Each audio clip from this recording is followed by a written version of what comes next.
Hello, hello. Welcome back, y'all. I hope everybody's been having a dynamic week, right? Dynamic highs, lows, all the in betweens, humanness. Oof. Okay. So, before we drop into this beautiful episode, which I'm really excited to explore with all of you, I want to take some time at the beginning to do a little fun sneak peek behind the scenes into what I have been up to around the Stay or Go world right now. So, first things first, just a quick patting myself hurrah on the back moment. I don't know if I've ever mentioned this on the podcast, but when I first started my coaching business, I took the time to learn how to build my own website.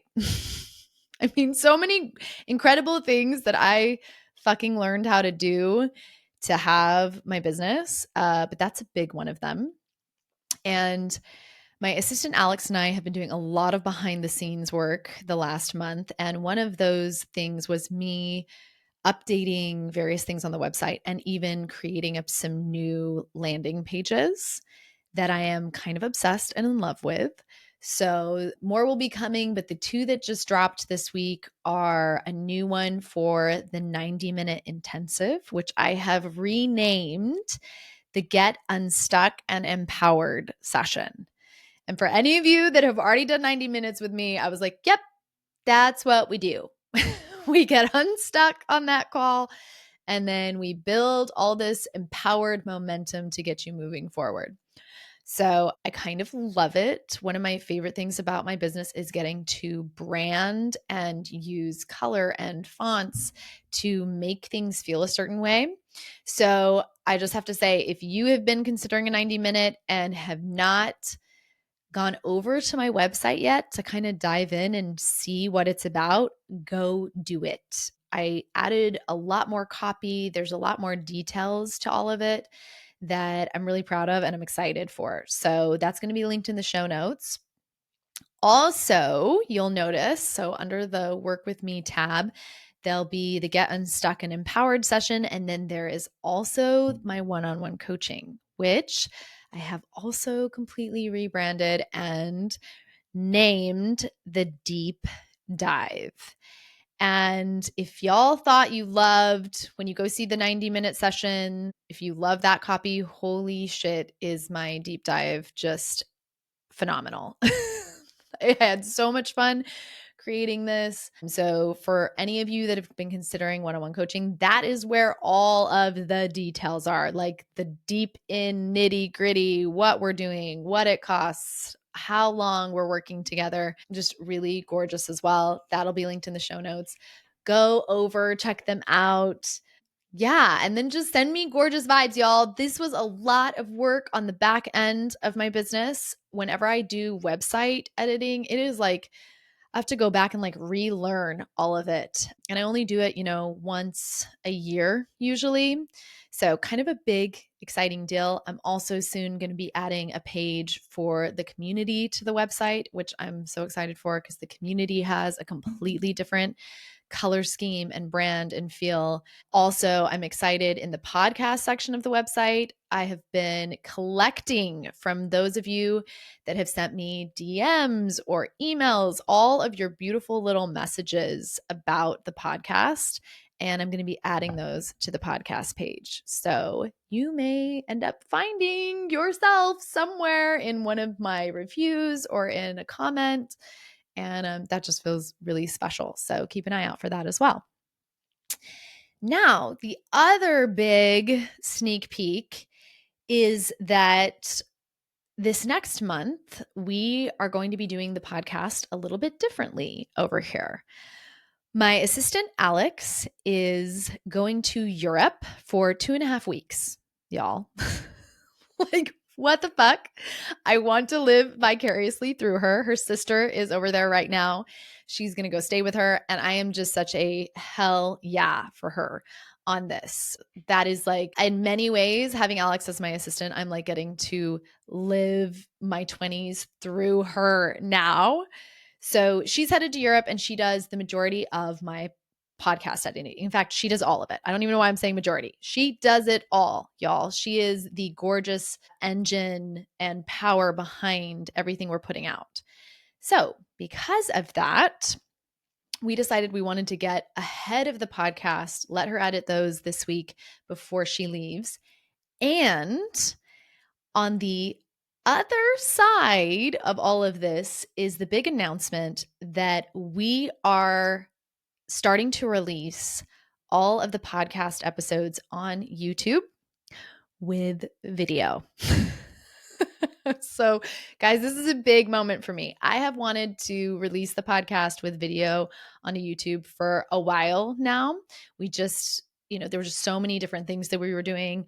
And we finally reached a point. Alex has been working hard over the last month, editing and getting everything ready.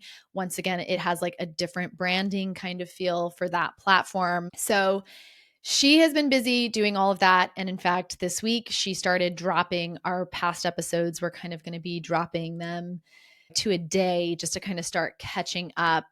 So you can now go, I believe it starts kind of like around episode 9, where there's actual videos with the audio.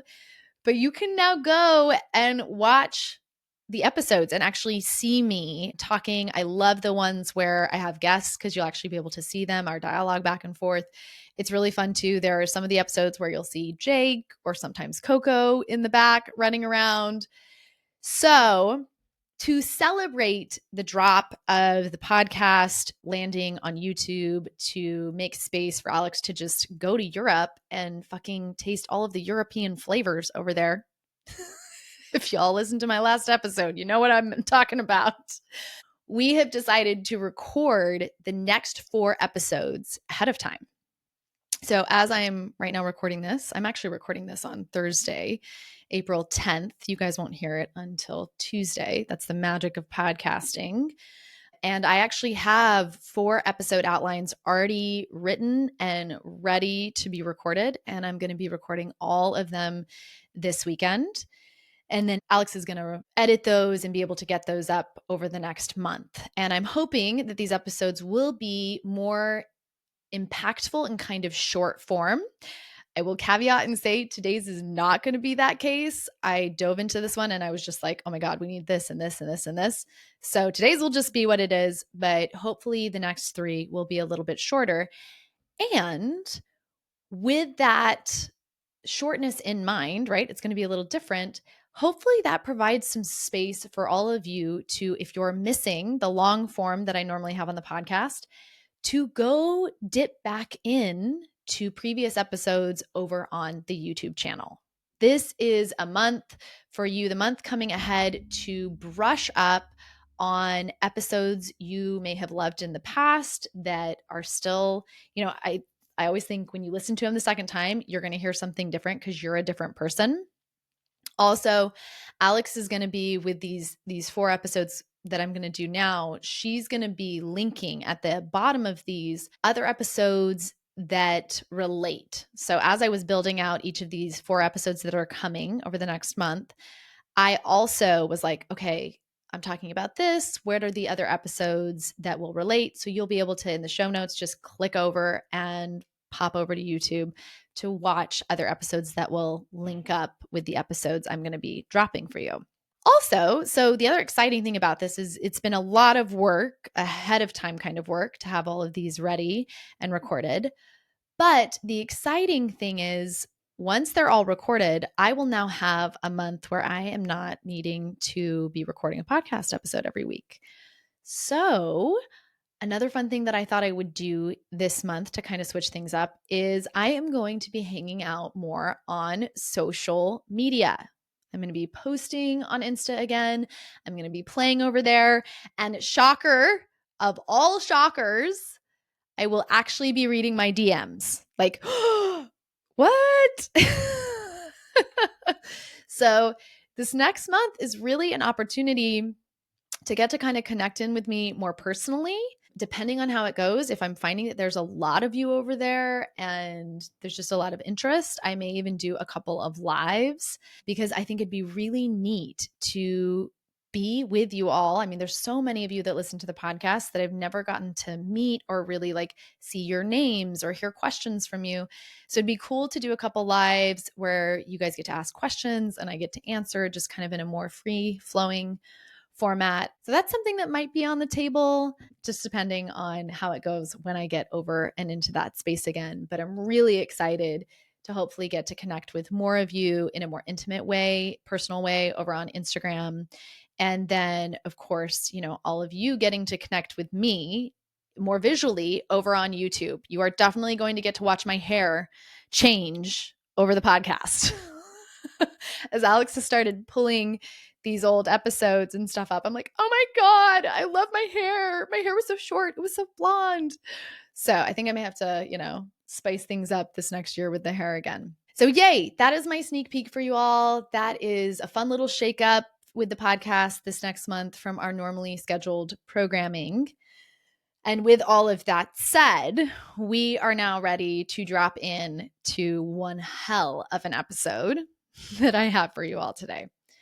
So, as you can tell from the title, we are going to be talking about what I think is actually required for a great marriage.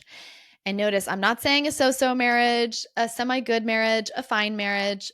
I am in this episode talking about what I really believe is a great marriage. And for me personally, this is the first big caveat I want to give, is that this is my personal definition. Okay. And as we get into it, you will see plenty of other people, religions out there are not going to define a great marriage in the way that I define it, because I think so many of us were taught that a great marriage is one where you sacrifice, you compromise, there's unbending loyalty and staying no matter what because you made a promise. But as you listen to all of those, what I realized as I was thinking about this is none of those actually give you what I feel is the heart of what's actually required for a marriage to be truly healthy and life-giving. So if you listening to the podcast have, heard the way I speak about my current partner, Joe, if you've heard the way I speak about the life I want for myself, how I want to move and be in the world, then I will just, I'll just say, I'm just going to guess, you will probably resonate with my definition of what a great marriage is. So I think this episode will resonate for you, but just know it's okay. There's going to be a lot of people out there that would be like, nope, what she's saying doesn't mesh. That's okay.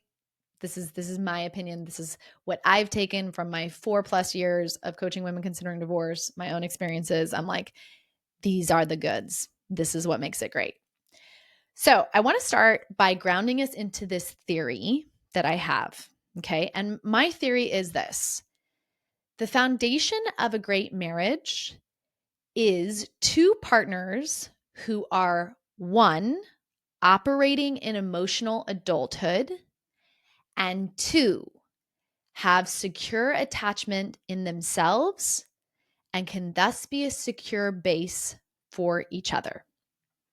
Let that sink in. In fact, if you can even pause your episode and go look at the show notes and read that, if you're someone like me, a little neurospicy, and you need to see it in words, look at that chunk, okay?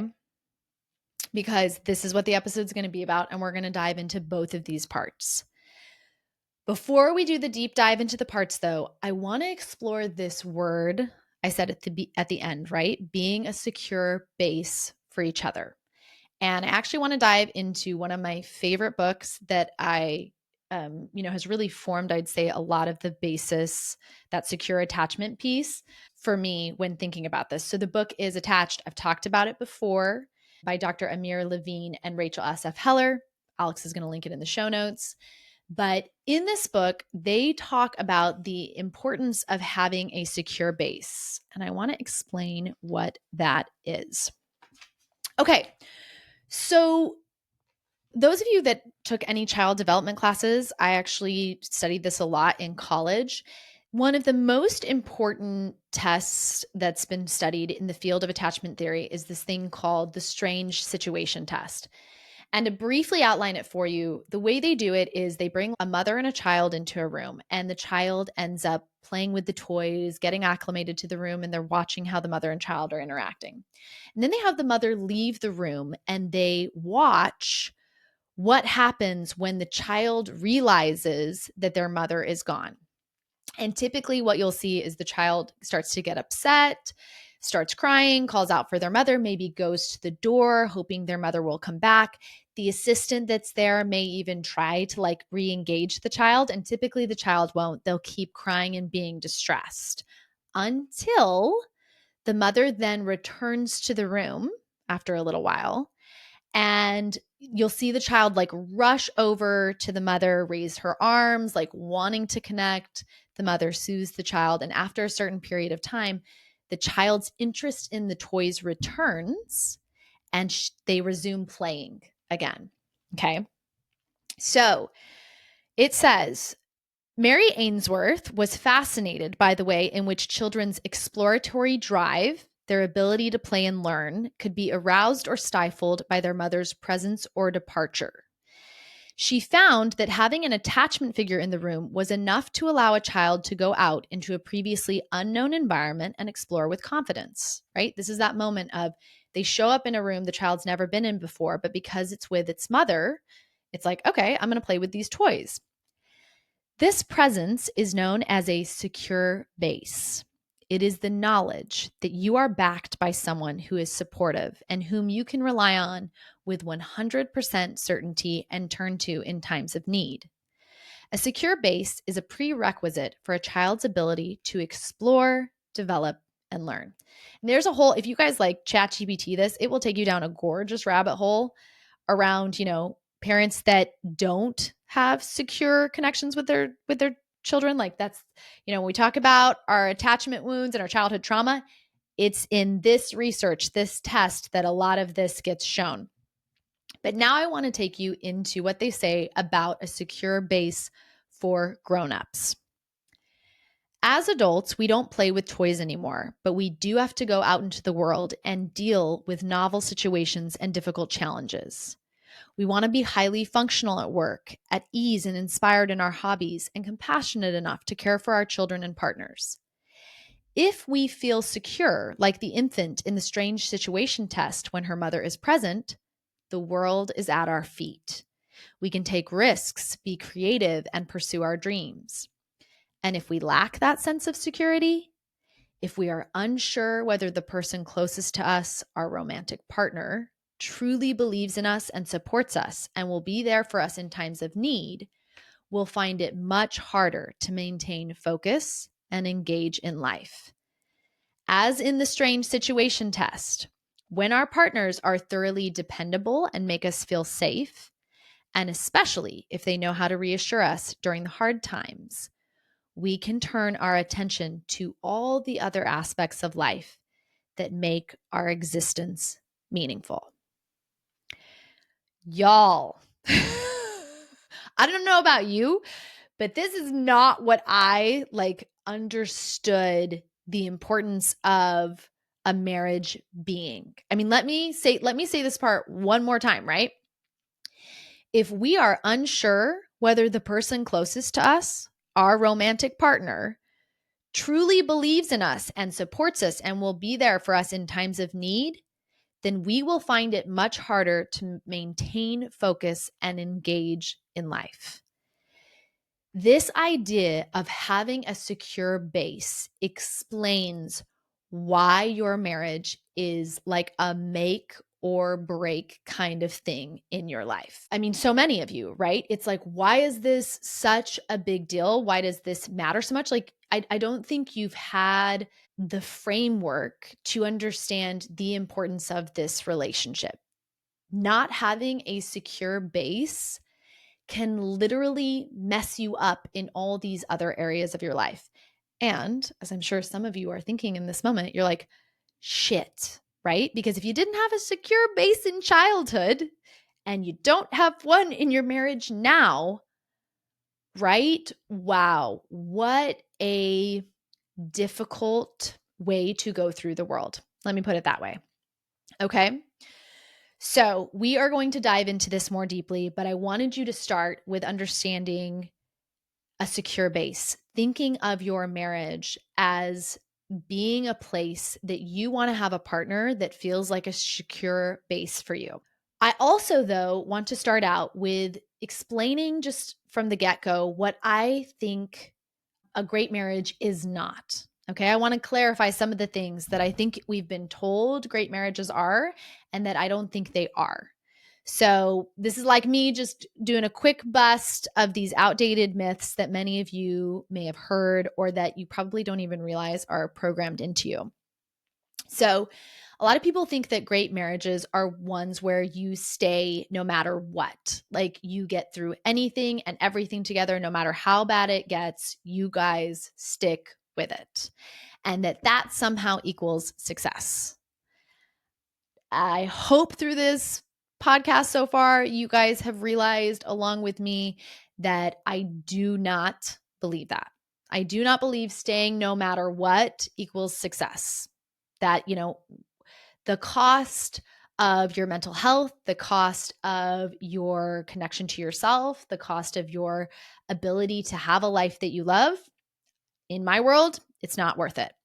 And in fact, when we're talking about referencing other episodes, an episode that will really tap you into this idea if you want to go deeper is my episode 4, where I really debunk the 50-year marriage myth and this whole, wow, somebody's been married for 50 years. That's so amazing. That staying married equals success, instead of actually digging into what did the marriage look like? How did the people within it thrive or not thrive?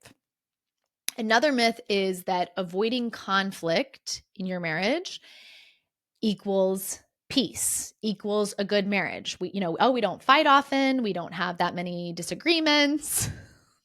No, y'all. This does not equal a great marriage. What this usually equals is a lot of people pleasing, a lot of lying, a lot of not being authentic or honest, a lot of pretending. And often, I think that contrary to, avoiding conflict equals peace, no, avoiding conflict usually just means you sacrificing your peace, especially if you tend to be the more codependent partner in the relationship. To keep the peace, you often have to sacrifice your peace, your wants, your desires, the things that matter to you to keep the peace in the marriage. So, avoiding conflict does not equal a great marriage. Final, just little myth there. I'm sure there's tons of others, but I just wanted to hit these big 3. Final myth is sacrificing your needs equals love. And I broke this down heavily in episode 16, where I really tried to take you guys through the ins and outs of how I don't believe real love means sacrificing yourself for someone else.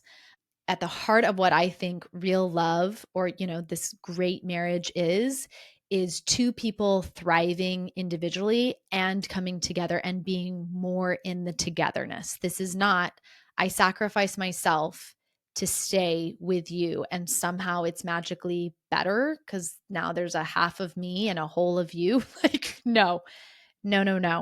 So just know, kind of baseline level, most marriages, I believe, are held together by fear, codependency, or patterned loyalty. I'm going to say, like, clearly, I don't believe the majority of marriages are held together by genuine partnership. They are often held together by these other myths or what we're going to talk about down below, patterns of enmeshment, patterns of codependency, patterns of emotional childhood. So, coming back to my theory, okay, now we're going to start diving into these pieces. So I said the foundation of a great marriage is two partners who are, one, operating in emotional adulthood. So let's take that first piece, operating in emotional adulthood. So the first time I heard about emotional adulthood was in my coach training with Brooke Castillo, and I was fascinated by the concept. And you guys have probably heard me talk about it quite a few times on the podcast. I know I say emotional adulthood often, but I don't know if I've ever really kind of dived deep into it and explained it for all of you. So let's do that now. Emotional adulthood is when you take responsibility for your thoughts, your feelings, and your actions without blaming others. Okay. That sounds really simple, right? Like, okay, just take responsibility for your thoughts, your feelings, your actions. Don't blame others. Not hard at all. But seriously, everybody, this takes a lot of inner resourcing. Being responsible for being responsible for your thoughts. Okay. Most of us are thinking tens of thousands of thoughts a day. And the way those thoughts create cascades of feelings and the things that we do from those, it sounds simple, but the application of it requires a lot of what I teach you on the podcast, right? Building your awareness, being able to see your thoughts, being able to be with your feelings, not having your feelings come up and then escaping them by projecting onto others or attacking others, or all of that is included when I'm talking about emotional adulthood. Now, the contrast to that is emotional childhood. And when we are in emotional childhood, we rely on others, we rely on external things to fix us, to fulfill us, or to rescue us. It is a very external focused state. And that's why these words are so awesome. Like emotional childhood, right? As a child, we depend on our external reality, especially when we're very, very young, to take care of us. Parents have to feed us, parents have to comfort us. All we can really do is cry and hope that somebody else comes and helps us. We are so vulnerable and dependent. Emotional adulthood is about stepping out of that dependency, claiming safety and security for yourself, and building that within yourself without needing to absolutely get it, like having to have it from other people. Now, and I'm going to talk about this a little bit later. It doesn't mean, though, that we are completely independent of others. Okay. I'm going to dive into that later, but just know this is a co-created experience of being able to take responsibility for your thoughts, feelings, and actions without blaming others, while still interacting and having that secure base with another person. Okay. Now, the majority of the adults that if we're all being honest, potentially including ourselves, right? Emotional adulthood, childhood, it's like a scale. We kind of range through it. I've had periods of my life where I was definitely way more in emotional childhood all the time. I would say now, with a lot of the self work I've done, the trauma processing, the being with my feelings, I'm in emotional adulthood the majority of the time. But the really crazy thing is, out in the world out there, the majority of the adults are not in emotional adulthood. The majority of the people walking around in adult bodies are actually emotional children in adult bodies. And that's really important to realize, because when we're out interacting with them, what we're seeing visually is what we register as an adult. But if you check in with what I just defined as what makes someone an emotional adult, you're going to realize, holy shit, I am out here with a lot of people in emotional childhood, a lot of people running around in adult bodies that are still in emotional childhood. And that stems from the reality that we have a lot of traumatized people out there that have not had the resources or not been willing to do the work to go and heal those wounds. And the book I'm going to direct y'all to, if you're like, oh my God, this is so fascinating, I want to understand more of this piece, is the book Adult Children of Emotionally Immature Parents. I just talked about this on the podcast. I have been diving into it, and holy shit, does she break down why we've got all these traumatized people out there. We have in America a style of parenting that has been previously very emotionally unattached, very like you need to be able to take care of yourself in childhood.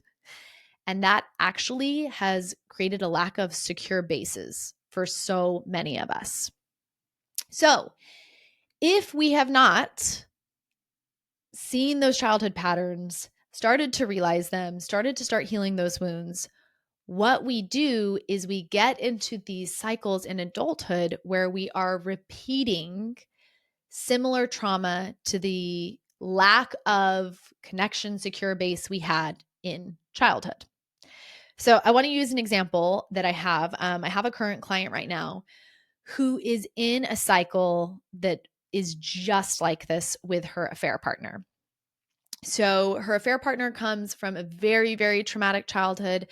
If I recall, I believe like he's experienced abandonment, potentially like living in an orphanage at one point, like desperately. This partner of hers, he desperately wants her to be his safety and security. And we have seen this over and over in this pattern between the two of them of him needing her to be responsible for his thoughts and his feelings and his actions, projecting them onto her, demanding that she do things to make him feel better. And as she has been stepping more into her emotional adulthood of saying, right now where I'm at, this is all I can do, it has really flared up for him, this pain and trauma around him never having that safety and security that he wanted when he was a child. And it's been really painful for her too, because she, kind of like the opposite side of that coin, her codependent side wants to give that to him, but she is not resourced and in enough emotional adulthood and secure attachment with herself to be able to do that. And so what happens is it's like her empathic side sees him drowning, struggling, right? And she loves this person so much, she wants to help him. So it's like she swims out to help him. This is their relationship at the moment. And because he's in so much distress from drowning, he ends up drowning her in her attempt to save him. This is like very well documented that when somebody is drowning in their distress, they can end up unintentionally drowning you as well. And that's what we've been able to see is over and over his protest behaviors. That's something else in the attachment book that they talk about, that when your anxious attachment or your avoidant attachment gets triggered, you move into these protest behaviors. And that's like that flailing about in the water. She is unable, though, because she herself has her own triggers, her own stuff coming up, to be able to stay grounded in that moment. And then the two of them just dance around and around and around into this cycle. So going back to the theory I have, the foundation of a great marriage has to begin with two adults able to be in emotional adulthood. Okay? We have to start with you being able, with both of you really being able to be responsible for your own thoughts, feelings, and actions, and being able to resource yourself, having the tools, the support. Otherwise, you will just end up chasing each other's tails around and around and around, triggering each other's trauma. Now, I want to share with you guys, I actually think I described this chasing of the tails, the triggering of the trauma really beautifully recently. I posted, this was kind of exciting. Those who are friends with me, personally on Facebook got to see this post, but I recently posted to Facebook. In fact, I might have talked about this on the podcast already. So if I already have, then sorry, y'all are getting a rerun. But I posted to Facebook about Joe and I being in a relationship. I finally, put up a relationship status. It was a big deal for me. I actually had to do quite a bit of coaching around it. But in that post, I explained what I have experienced in previous relationships and kind of what I would hold up as what the majority of us experience in our marriages or our relationships that we just think is normal, but that I want to on this episode call out as actually being really unhealthy. So, I'm just going to read that piece to you. I said, prior to meeting Joe, there was always imbalance in my partnerships and feeling like I was never fully seen or understood. I had to make myself smaller or bigger to keep the connection. And I definitely had to caretake many of my male partners' egos and suffered when they refused to do their personal work and instead projected or took their pain out on me. Along with that, I also had no knowledge of my disorganized attachment style and CPTSD from my childhood that inevitably led to my own projections on them and reactionary childhood coping mechanisms of over caretaking and rescuing them and the relationship while abandoning myself. Looking back now, I see that my relationships were like a minefield of triggers, codependency, and massive nervous system dysregulation that led me and my partners to endlessly trade and cycle through our roles of villain, savior, and victim. Yes, there were a lot of, quote, good times, but the overall result was a huge toll on my personal energy and resources. And I think this is what many of us have experienced and expect from relationships. Y'all, right? I hope in reading that some of you are feeling very, very seen in this moment. Very like, oh my God, yes, this has been my relationships. This is what it looks like. And going back to what I said in the beginning with the secure base, right? That's that toll when you are trying to do big things in the world, like show up for your children, show up for work, but you don't have a secure base. And actually, the base you have is one that's filled with all these triggers and codependency and over caretaking and rescuing. No wonder we can't get ahead in our lives when that is the base we're operating from. So, if we're not in emotional adulthood, okay, if we're finding that we're in the emotional childhood piece, right? What does that look like? And although I'm not going to what I'm going to take you guys, where I'm taking you guys is into codependence and narcissistic enmeshment, okay? Because this is like what I see as the two sides of the coin of emotional childhood. Like, this is what we do. These are the roles that we play when we are not in emotional adulthood. And I'm laughing because I'm like, holy shit, these words could, I'm going to have to do an episode in the future where I dive deep into both of these. Actually, as I was looking back over the podcast, I was like, oh my God, I can't believe I haven't done that many on narcissism yet. And I think it's just because it's such a big topic that I just know it's going to have like a lot of breadth and depth to it. So just know because there's so many of you experiencing the narcissism and the codependence piece, there will be a big episode coming on this in the future. But for right now, this is what we're doing. When we are not in emotional adulthood, we default to codependent behaviors or narcissistic enmeshment. So let's break those down just in some short, concise ways. Codependence, the way I think of this is the phrase, I can't be okay unless you're okay. Feel that one in your body. Maybe notice if this is your go-to. This is rooted in over responsibility and self-abandonment. Okay. We want to caretake everybody else first. We want to be the savior. We often end up being the martyr Okay. This is marked by caretaking. This is people pleasing. And that feeling of your self worth being tied to what other people think or feel about you. And especially if you have narcissistic wounding in your childhood from one of your parents, this can be a big part of what you experience and how you move through the world. Just, you know, I think when I was back in high levels of codependence, I mean, y'all, I came from Mormonism, I came from a heavily patriarchal, misogynistic religious culture, and then I had a narcissistic mother.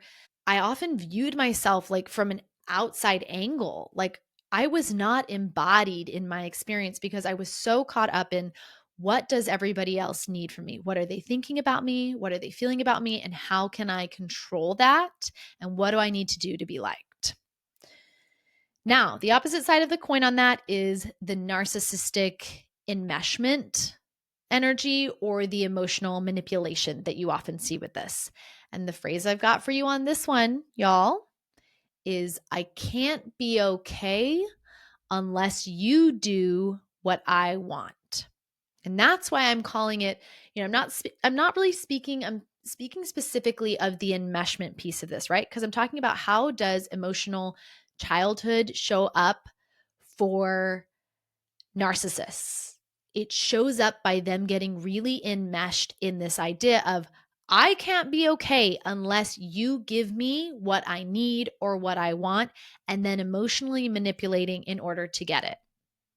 So, this angle, when we're in this energy, it looks more controlling and it often centers the other person's need for power and validation or emotional regulation through the external control. Okay. So thinking of that client that I mentioned earlier, in their dynamic, he tends to take more of the narcissistic side of the coin. She has more of the codependent. So he's coming towards her with this energy of, I am freaking out. I don't have safety and security in me. I need you to do that for me. I need you to leave your marriage.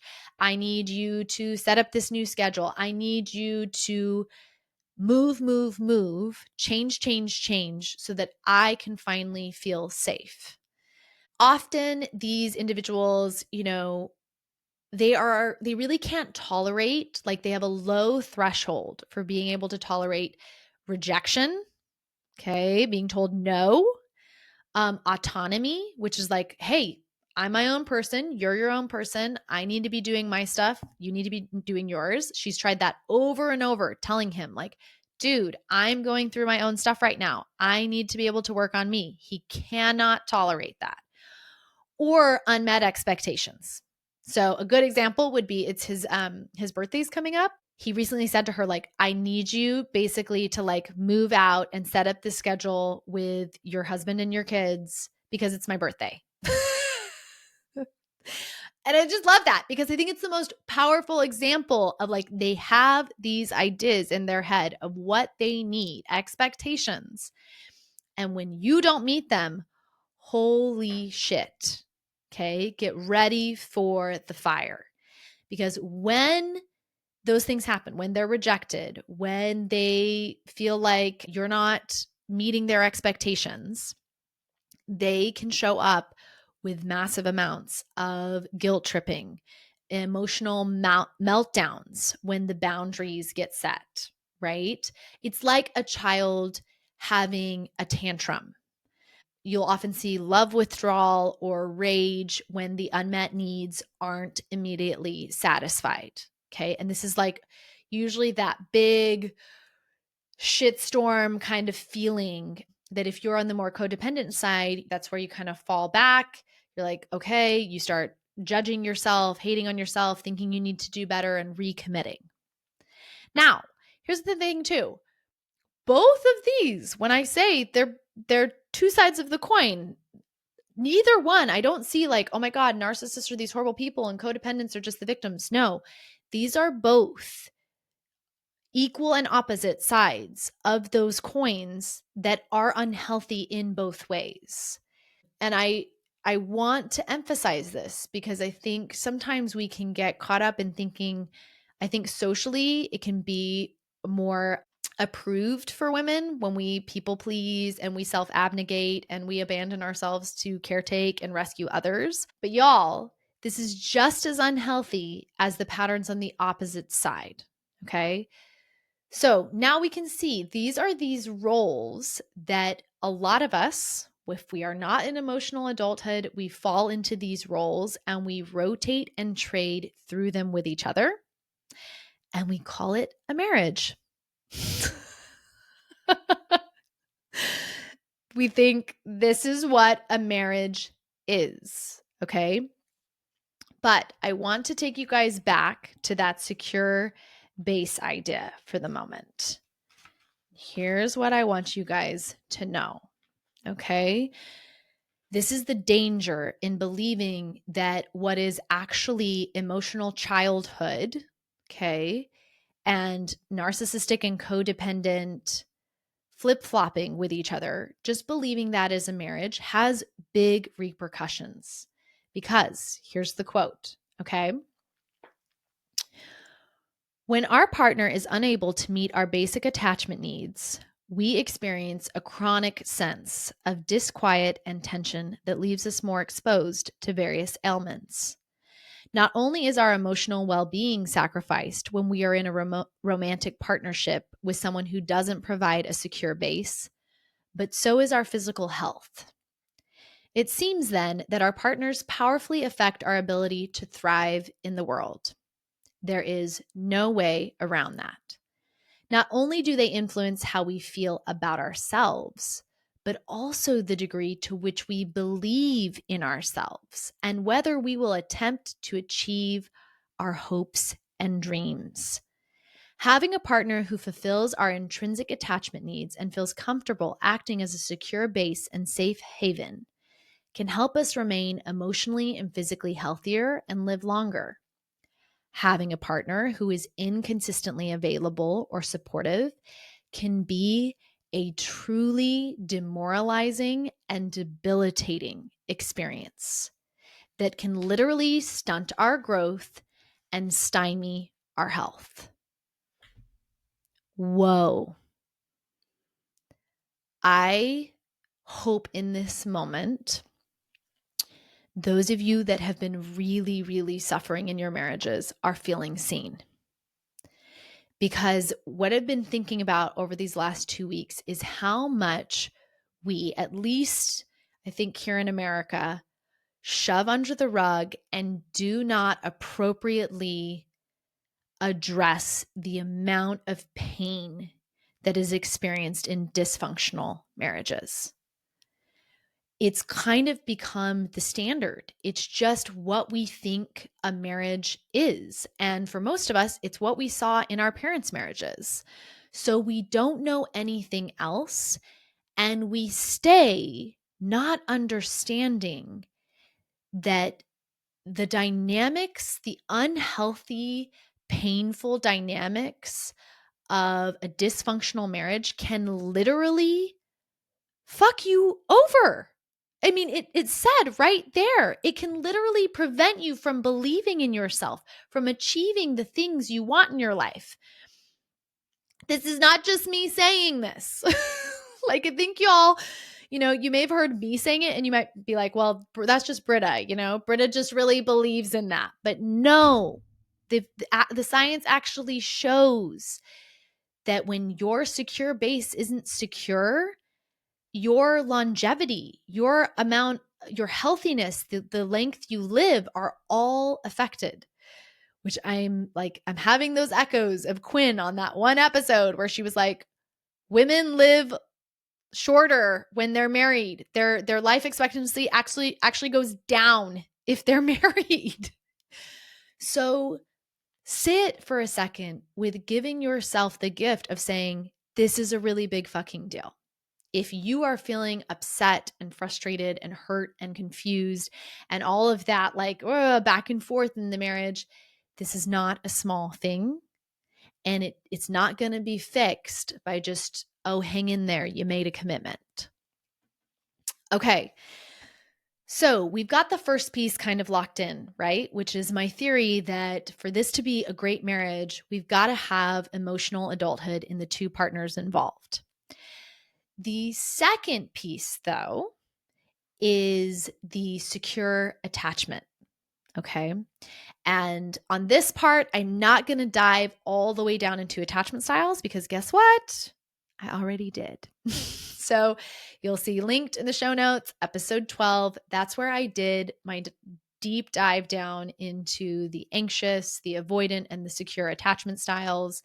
This book, Attached, I would say is where I got a huge foundation. Like that was the game changer for me. When I learned about attachment styles, when I learned I had an anxious attachment style, which I've now understood is disorganized actually, which means I go to both. I can do anxious or avoidant. I am multi-talented depending on what my partner is presenting. But once I started learning that about myself, I really did. I stopped fucking around with the people I was dating. I would say I was dating a lot of avoidant partners until I learned that. And then I was like, no, I'm not dating avoidant partners anymore. And actually, that's when I went and dated my first anxious attachment partner, a partner who was more anxious and codependent than me. And I learned a lot through that one. And ultimately, on the other side of that, I came out realizing with the added piece of like, oh, not only do I have disorganized attachment, I have CBTSD with a feeling of like, okay, I am no longer going to fuck around with my base. Okay. I'd gotten to a point where it was like, I can have a secure base on my own, and that feels really good. And I noticed when I was single and self partnered, my life was thriving. I was feeling good. I was, creating things. And I wasn't willing anymore to sacrifice that just to be in a partnership if it wasn't going to be with a secure attachment partner. And lo and behold, that was when I met Joe. When I made that commitment where I was like, you know what? I don't want to be in a partnership unless it's great. And for it to be great, I need a partner who is securely attached to himself. And now I understand, right? These other pieces, I've built this in since. Also, a partner that can be in emotional adulthood, that can take responsibility for his thoughts, his feelings, and his actions and not project them onto me. So, if you want to deep dive into secure attachment, go listen to that other episode. But that is the second piece is secure attachment. And I want to dive now into what secure attachment and the secure base that I'm talking about looks like, what it actually feels like when you have really ultimately all of these pieces coming in together. You have the secure attachment, it's got the element of the emotional adulthood as well, and all of that is combining into what we started out the episode calling a secure base. So, when you are in a marriage, in a partnership that is what I would consider great, you feel safe to be yourself. Ooh, yeah, you do. I am letting that sit and hang right here because boy, is that the reality. And I know for many of you, you've maybe never experienced that, truly feeling safe to be yourself. But that is the case when you are in what I consider to be a great marriage. You can disagree and still feel connected to them. Whoa, right?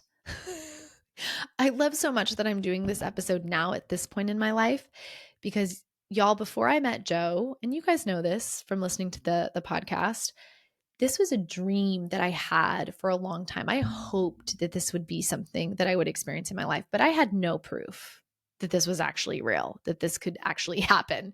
So I feel so proud that I hung in there through my journey to reach this point where I can now list these for you and I can be like, yes, this is real. I've experienced it. This is what a great partnership / marriage, whatever you want to call it, looks like. Next piece, you can spend time apart without fear. without fear that you're going to be punished, right? I experienced that a lot with partners that I had that were insecure, or fear that, they're going to be doing other things. That is such a huge piece that is not a part of my partnership. Like fear just is not in it. I would say we worked through some of that our first year together. Just that's my disorganized attachment piece. But because Joe was so securely attached to himself and such an emotional adult, I was able to really up level and move into that with him. And they talk about that in the attached book, that secure partners actually create this like protective, oh, what do they call it? It's so beautiful. It's like it adds to you. It like kind of becomes this cocoon that when you're with a partner that is more securely attached than you, they kind of cocoon you and you up level with their secureness, their nervous system being regulated, them being in emotional adulthood, them being securely attached actually kind of trains yours to be that way as well. And that has definitely been the case for me with Joe. And, that's why the gift I gave myself, I would say, our partnership, even last year, I wouldn't say it was like the level of great that I'm talking about here, where you have two partners who are both in emotional adulthood, two partners that are both securely attached. What we had though last year was me pretty good, like doing a lot of my own work there, like more emotional, more securely attached in an emotional adulthood than I'd ever been in my life, for sure. And Joe, I think in many ways, because of the work he's done, the age he is, um, at a level that was something that could cocoon me. And together we have risen into just even greater levels of both of those. Another aspect of the secure base is you're not afraid of your partner's feelings and they're not afraid of yours, right? I have grown so much in my ability to hold space for Joe's feelings, right? That's that codependent. The codependent part in me would normally like, feelings, I've got to fix them. I've got to make them better. I've got to change them. And instead being able to hear them, to be with them, and to not have to, fix or change. Same thing for me. I would say too, I've become less afraid of my feelings. Not only am I less afraid of my partner's feelings, he's not afraid of mine. I have noticed a dramatic reduction in me being afraid of my feelings. And I think a big part of that is I know, going back to the like, it's safe to be myself, that like that child in the room with their parent, no matter what I'm feeling, like it's safe to be me. I'm not going to be punished. I'm not going to be attacked. I'm not going to be fixed or, managed or manipulated in or out of it. I just get to be me and I get to have the feelings I have. Now, I want to say, I really believe that what I think we're aiming for is love without fear. Okay. It doesn't mean there's not still going to be life. But this is where so many of you go into this like, well, but life is hard and like marriage is hard and you have to work at it. And no, no, no, no, no. There's a difference. Okay. I can honestly say between me and Joe, I don't feel like we've had to work that hard at the relationship just being safe, honest, kind, and supportive. That's just been there. We haven't like had to create that. Now we've had to go through CPTSD triggers and emotional flashbacks and moments of me self-sabotaging because my disorganized attachment is flaring up, but those were able to be worked through. That's the working through I want you guys to be thinking of. In a great marriage, that's what you're working through. It's not that you're working through the like, shit, he's attacking me. I'm freaking out and screaming at him. There's like no level of like safety. There's a ton of fear in the relationship all the time. We can't really get our feet underneath us.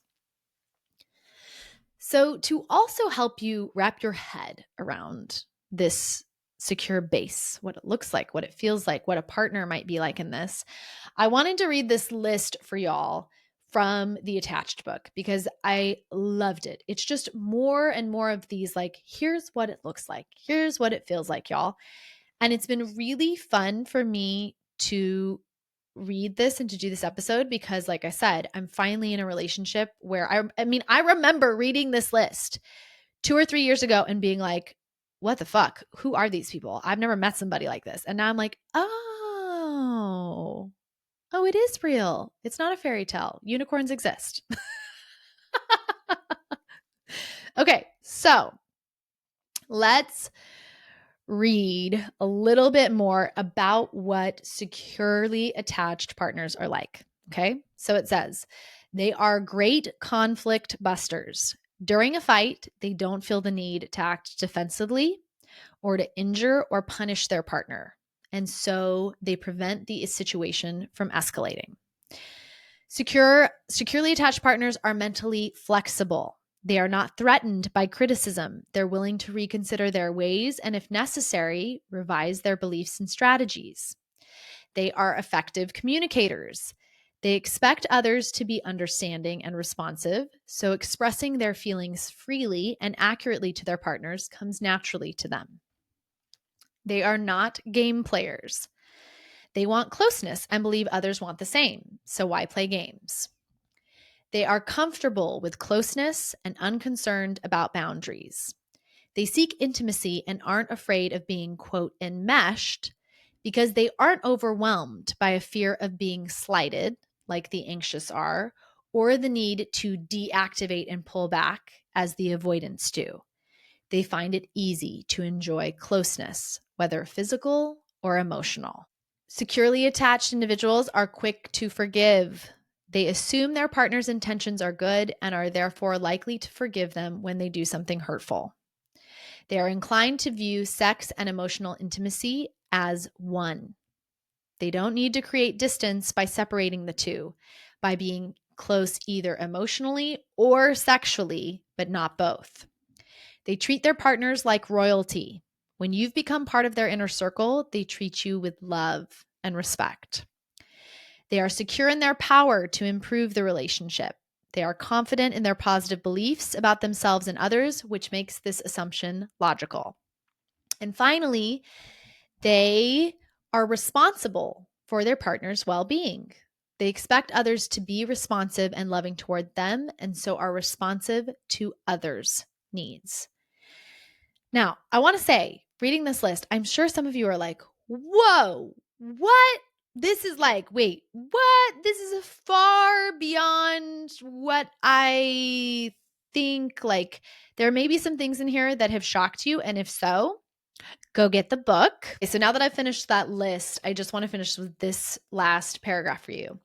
Many people who live with insecure partners cannot even begin to imagine how fundamentally different life is with a secure person. For starters, they don't engage in the, quote, relationship dance that therapists often refer to, whereby one partner gets closer while the other steps back in order to maintain a certain distance in the relationship at all times. Instead, there's a feeling of growing closeness and intimacy. Second, they are able to sensitively and empathically, and most important, coherently discuss their emotions with you. And last, the secure party engulfs his or her partner in an emotionally protective shield that makes facing the outside world an easier task. There it is. That is the word I was looking for earlier. An emotionally protective shield that you are engulfed in. Holy fuck, y'all. Are we catching the vision?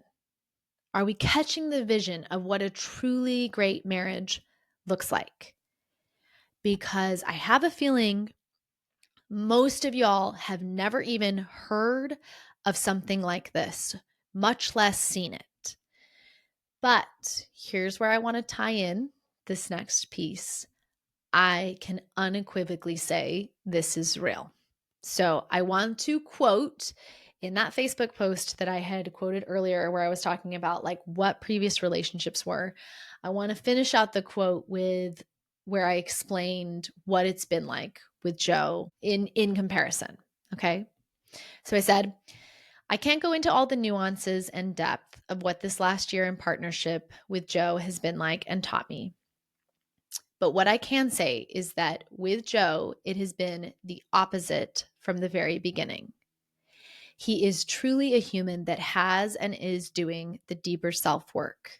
And because of that, he has never projected his shortcomings or pain onto me. He has never gaslit or manipulated me to escape his own demons. With his steadiness and grounding, I have been able to start healing my childhood abandonment wounds. Instead of pressuring or expecting me to show up in ways that make his life easier, he has truly loved and supported me, being the big, loud, messy, tender, scared, brave, wild, and free human that I am. It takes a truly grounded and powerful man to be in relationship with that much wild and not need to patriarchally break or control it to feel safe.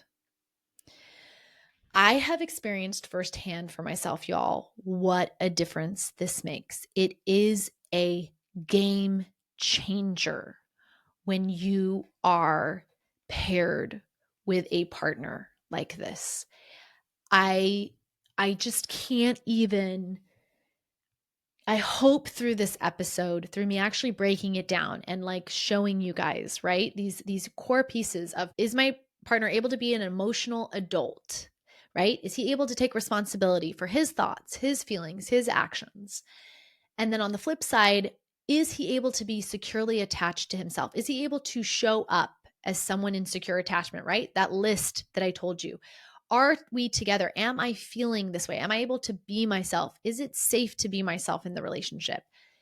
If not, okay.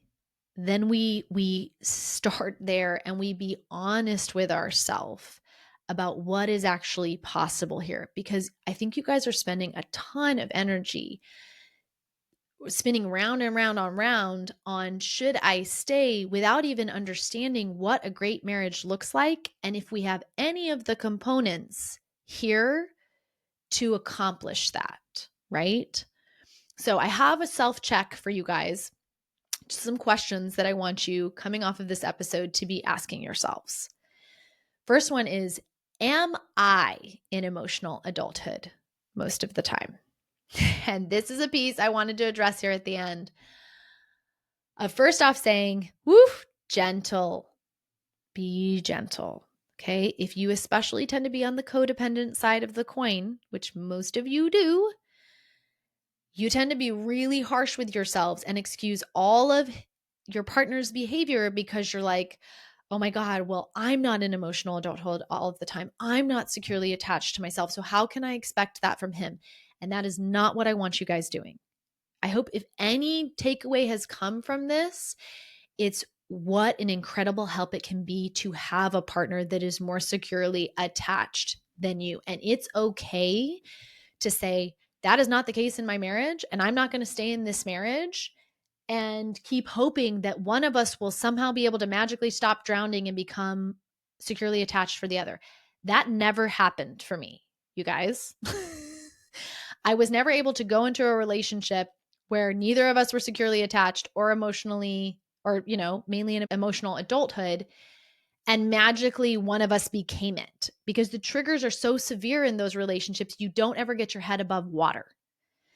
So I became more securely attached to myself. I developed more emotional adulthood in the periods where I was single, where I had time to invest in myself, to come to love myself, to be supported by friends and other healthy relationships that were not triggering that wound. So if at this moment you're like, I'm not actually in emotional adulthood most of the time, that's okay. In fact, I suspect most of you aren't. That's why you're here listening to this podcast. Okay.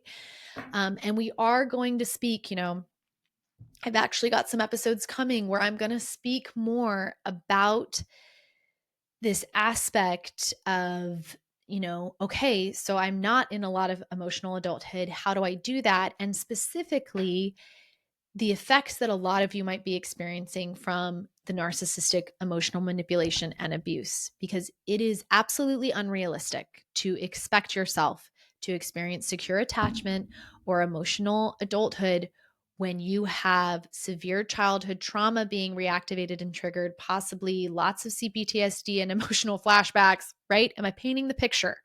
Okay. So, yes. First question is, am I in emotional adulthood most of the time? And I want you to ask this question because this is where you get to be honest about the toll this relationship might be taking on you being able to actually do your own work. And if you are finding that you are a shit show most of the time, screaming, yelling, losing it, like I was right before I went through my journey and ultimately got divorced, it's okay, babe. I've got you. Be gentle, be compassionate. And it's time to start making some moves and getting yourself in a place where you can make the journey of secure attachment to yourself and emotional adulthood your number one priority. Second question, does my partner take responsibility for his own feelings? Or does he project onto me or ultimately end up taking his feelings out on me? And final question, do we both get to be full humans here? Or is someone playing caretaker? Those are just a few questions that I want you to let land in your body, answer for yourself. Closing this episode out, y'all, I really want this hopefully to be a rallying cry to all of you to stop the dialogue I keep hearing where people say, well, nobody's perfect and marriage is about compromise. And, it's just, you just got to hang in there. And of course it's hard. No, that is like way too much the prevailing dialogue and sentiment, at least here in the US at this time growing up. That's what I saw. And I just want to say unequivocally that if you find yourself, that's what you're leading the conversation with, that your marriage is about compromise, I'm concerned for you. I'm just going to say it flat. I'm concerned for you because now that I'm in, what I know is the level of a great marriage, a great relationship. I know that compromising, it's like seriously a non-issue for us, y'all. We are not fighting all the time about compromising. We are not like having to work that one through. I'm not constantly thinking about how hard it is to stay and, how much I hope he's going to work through his stuff, or it's a non-issue. There's so many things that just don't even play, that guess what?